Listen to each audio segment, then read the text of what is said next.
देखो यार, जब से AEW ऑल आउट CM पंक हमें AEW के किसी भी रेसलर के साथ देखने को नहीं मिले गए, बट गाइस यहीं अब करीबन 4 महीनों के बाद CM पंक फाइनली AEW के रेसलर के साथ रियूनाइटेड हो चुके गए।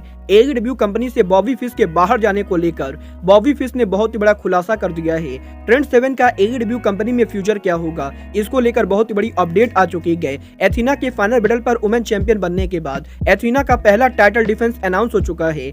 MJF के AEW कंपनी में बुकिंग और पाइम बम प्रोमो को लेकर MJF ने बहुत ही बड़ा खुलासा कर दिया है। और गाइस AEW के टेलीविजन पर जेरिको के ROH के चैंपियंस को बुरू करने को लेकर जिम कॉर्नेट ने जेरिको पर बहुत ही बड़ा आरोप लगा दिया है। तो गाइस चलिए बिना किसी देरी के शुरू करते हैं इस वीडियो को। और गाइस सबसे पहले बात करते हैं AEW के फॉर्मर सुपरस्टार बॉबी फिश की। वल्गार बात करें यहाँ पर बॉबी फिश की, तो गाइस जैसा कि आप लोग को मालूम है, बॉबी फिश के AEW कंपनी में मात्र 1 साल तक काम करने के बाद बॉबी फिश AEW कंपनी को लीव करके अमेरिका की तीसरी सबसे बड़ी कंपनी इंपैक्ट रेसलिंग को ज्वाइन कर चुके गए। बट गाइस यहीं अभी सप्ताह बॉबी फिश ने AEW कंपनी को लीव करने को लेकर उनके इंटरव्यू के अंदर काफी बड़ा खुलासा कर दिया है, जहां पर बॉबी फिश ने इस चीज को कंफर्म किया है कि बॉबी फिश ने जब ओरिजिनली 2021 के अंदर AEW कंपनी, यहाँ पर AEW कंपनी की तरफ से बॉबी फिश को उतने पैसे ऑफर नहीं हुए थे जितने पैसे बॉबी फिश डिजर्व करते गए। बट गाइस क्योंकि इस समय बॉबी फिश के पास कोई भी जॉब नहीं थी, तो गाइस इसीलिए बॉबी फिश ने AEW के साथ वो कॉन्ट्रैक्ट साइन किया था। और गाइस यहाँ पर बॉबी फिश को ओरिजिनली ये लगा था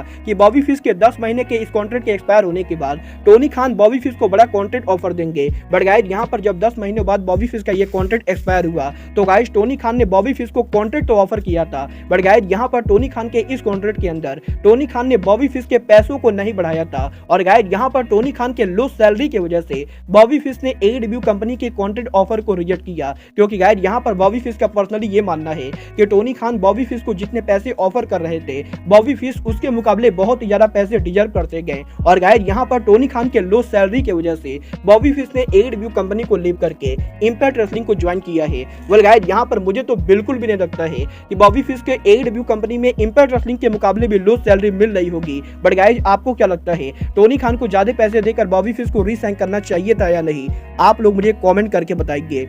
बट गाइस चलिए फिलहाल आगे बढ़ते हैं और बात करते हैं AEW world champion Maxwell Jacob Friedman MJF की। वल्गार बात करें यहाँ पर MJF की, तो गाइस जैसा कि आप लोग को याद होगा, लास्ट ईयर MJF ने AEW के टेलीविजन के ऊपर उनका पाइम बम प्रोमो ड्रॉप किया था। और गाइस यहाँ पर AEW के टेलीविजन पर MJF के पाइम बम को ड्रॉप करने के बाद MJF करीबन 4 महीनों तक AEW के शो पर हमें देखने को नहीं मिले थे। बट गाइस यहीं फाइनली अभी सप्ताह MJF ने उनके लेटेस्ट इंटरव्यू के अंदर AEW कंपनी में उनके बुकिंग के फ्रस्ट्रेशन को लेकर बात की गई, जहां पर MJF का ये कहना है कि जब 2020 के अंदर MJF और कोडी रोड्स की राइवलरी हुई थी, तो गाइस उस समय MJF AEW के अंदर AEW के क्राउड को काफी ज्यादा पसंद आ रहे थे। और गाइस MJF और कोडी रोड्स के उस राइवलरी के बाद MJF को AEW कंपनी को बड़ा स्टार बनाना चाहिए था। बट गाइस उसके बाद टोनी खान के कंपनी ने कोविड-19 पैंडेमिक के अंदर MJF को मेन स्टोरी लाइन से साइडलाइन कर दिया था। और गाइस यहाँ पर MJF AEW के अंदर फालतू रेसलर के साथ राइवलरी कर रहे थे। और गाइस यहाँ पर टोनी खान के ऐसे बुकिंग के बाद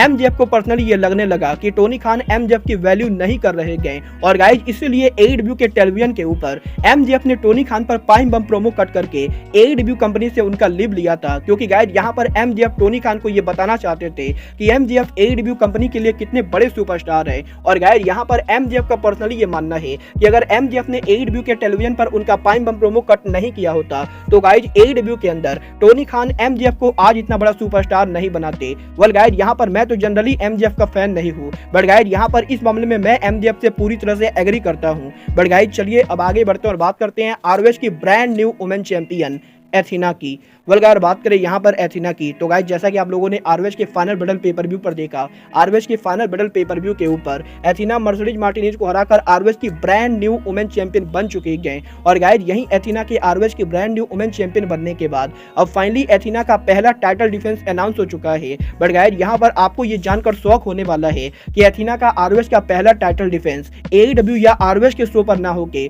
बल्कि इंडी रेसलिंग के ऊपर होने वाला है, क्योंकि गाइस इस हफ्ते अमेरिका की one of the biggest independent wrestling company Prestige wrestling ने इस चीज को अनाउंस किया है कि एथीना के फाइनल बैटल पर वुमेन चैंपियन बनने के बाद एथीना का पहला टाइटल डिफेंस उनके शो पर होने वाला है। और गाइज यहाँ पर 21 जनवरी को जब प्रेस्टीज रेसलिंग उनका शो करेगी तो गाइज 21 जनवरी 2023 को प्रेस्टीज रेसलिंग के इस शो के ऊपर एथीना उनका टाइटल जापान की one of the biggest superstar Miyu Yamashita के खिलाफ डिफेंड करेंगी। और गाइज यहाँ पर 21 जनवरी को प्रेस्टीज रेसलिंग के शो के ऊपर एथीना वर्सेस मियू यामाशिता आरओएच का वुमेन चैंपियनशिप मैच होने वाला है। वेल गाइज यहाँ पर मुझे तो बिल्कुल भी नहीं लगता है कि आरओएच का वुमेन टाइटल किसी इंडी रेसलिंग के शो पर चेंज होगा। बट गाइज यहाँ पर टोनी खान आरओएच के वुमेन चैंपियनशिप को इंडिपेंडेंट रेसलिंग पर क्यों बुक कर रहे गए, मुझे ये बात बिल्कुल भी समझ में नहीं आ रही गए।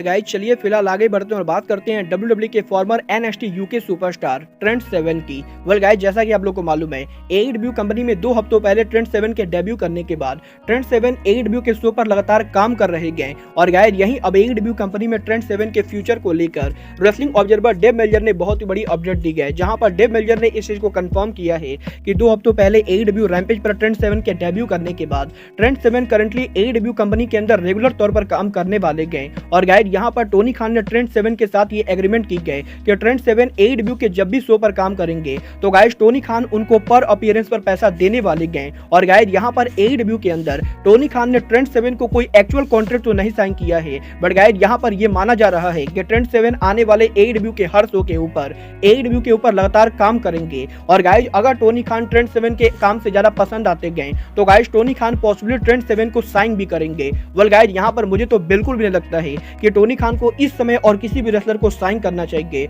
बट गाइस चलिए फिलहाल आगे बढ़ते हैं और बात करते हैं आरओएच के former world champion Chris Jericho की। वेल गाइस बात करें यहाँ पर जेरिको की तो गाइस जैसा कि आप लोग को याद होगा क्रिस जेरिको के AEW डायनामाइट ग्रैंड स्लैम पर वर्ल्ड चैंपियन बनने के बाद जेरिको ने आरओएच कंपनी के टाइटल को बहुत बार डिफेंड किया था। और गाइस यहाँ पर काफी बार AEW के टेलीविजन के ऊपर क्रिस जेरिको ने आरओएच के कई सारे फॉर्मर वर्ल्ड चैंपियंस को बीट किया था। बट गाइस यहीं अब जेरिको के इन टाइटल डिफेंस को लेकर रेसलिंग लेजेंड जिम कॉर्नेट ने जेरिको को बुरी तरीके से मॉक कर दिया है, जहां पर जिम कॉर्नेट ने इस हफ्ते उनके पॉडकास्ट के अंदर क्रिस जेरिको के यंग टैलेंट को बुरी करने को लेकर बात की गई। गाइस यहां पर जिम कॉर्नेट का ये मानना है कि जेरिको के आरओएच वर्ल्ड चैंपियन बनने के बाद जेरिको जिस तरह से हर हफ्ते AEW के टेलीविजन के ऊपर आरओएच के फॉर्मर वर्ल्ड चैंपियंस को बुरी करके बीट करते थे, वो चीजें काफी ज्यादा डिसरेस्पेक्टफुल थी। क्योंकि गाइस यहां पर जिम कॉर्नेट को लगता है कि जेरिको जब भी आरओएच के किसी फॉर्मर वर्ल्ड चैंपियन को बीट करते थे तो गाइस यहां पर AEW के 8 लाख से 9 लाख व्यूअर इस चीज को देखते थे। बट गाइस यहां पर जब जेरिको का ये टाइटल हारने का समय आया तो गाइस जेरिको ये टाइटल AEW के टेलीविजन पर ना हार के बल्कि आरओएच की फाइनल बैटल पेपर व्यू पर हारते गए, जिस शो को AEW के टेलीविजन के मुकाबले बहुत ही कम लोगों ने देखा है। और गाइस यहाँ पर जिम कॉर्नेट ने जेरिको पर यह आरोप लगाया है कि जेरिको उनके सेल्फ कंडीशन की वजह से AEW के शो पर आरओएच के फॉर्मर वर्ल्ड चैंपियंस को बीट करके आरओएच कंपनी का मजाक उड़ा रहे गए। वेल गाइस यहाँ पर जिम कॉर्नेट कौन सा नशा करके ये सभी बातें कहते गए, मुझे तो बिल्कुल समझ में नहीं आती गए। क्योंकि गाइस यहाँ पर मुझे तो बिल्कुल भी नहीं लगता है कि जेरिको आरओएच के किसी भी फॉर्मर वर्ल्ड चैंपियंस को बुरी कर रहे गए। और गाइस यहाँ पर ये मेरा पर्सनल ओपिनियन है कि जेरिको के आरओएच वर्ल्ड चैंपियन बनने की वजह से आरओएच कंपनी को इतनी ज्यादा पॉपुलैरिटी मिली गई, जो पॉपुलैरिटी क्लॉडियो कोस्टोंगली के चैंपियन बनने से नहीं मिलती। बट गाइस चलिए अब आगे बढ़ते हैं और बात करते हैं AEW के फॉर्मर वर्ल्ड चैंपियन CM पंक की।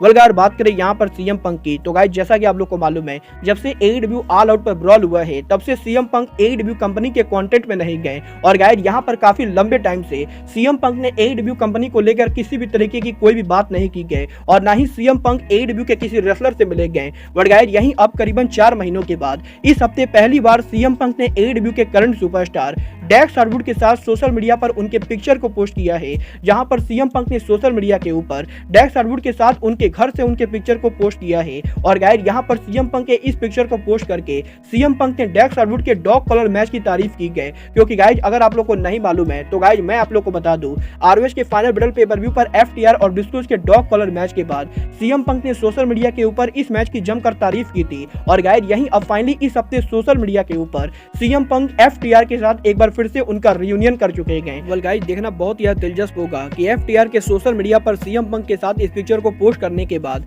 AEW कंपनी का इस पिक्चर पर क्या रिएक्शन होता है, क्योंकि गाइज ये बात तो पूरी तरह से पक्की गई कि FTR का CM पंक के साथ पिक्चर को पोस्ट करना AEW के EVPs को बिल्कुल भी पसंद नहीं आने वाला है। और गाइज अगर यहाँ पर AEW के EVPs को ये बात बढ़िया नहीं लगी तो गाइज AEW में FTR का फ्यूचर भी बढ़िया नहीं होने वाला है। वेल गाइज आपको क्या लगता है, AEW कंपनी पर CM पंक का रिटर्न होना चाहिए या नहीं?